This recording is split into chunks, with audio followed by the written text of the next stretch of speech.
നമ്മൾ എവിടെയായിരുന്നു കഴിഞ്ഞാലും നല്ലതുപോലെ ഫുഡൊക്കെ കഴിച്ച് നല്ല സന്തോഷമായിട്ടിരിക്കണം. ആ സമയത്ത്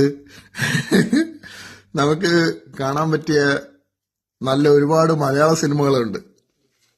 എന്ന് പറഞ്ഞു കഴിഞ്ഞാൽ നമ്മൾ നല്ല ഒരുപാട് മലയാള സിനിമകളുണ്ട്, പഴയ മലയാള സിനിമകൾ. അതിലൊന്നാണ് ഇതാ ഈ ഒരു സിനിമ. നോക്കിക്കോണേ.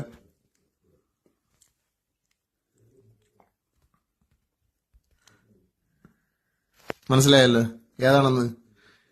ഈ സിനിമയുടെ പേരാണ് ഓടരുത് അമ്മാവ ആളറിയാം. ആ സിനിമ ഈ ഫുഡ് കഴിച്ചുകൊണ്ടിരിക്കുന്ന സമയത്ത് അത് കാണണമെന്ന് തോന്നി, അങ്ങനെ ഇരുന്ന് കാണാൻ തുടങ്ങിയതാണ്.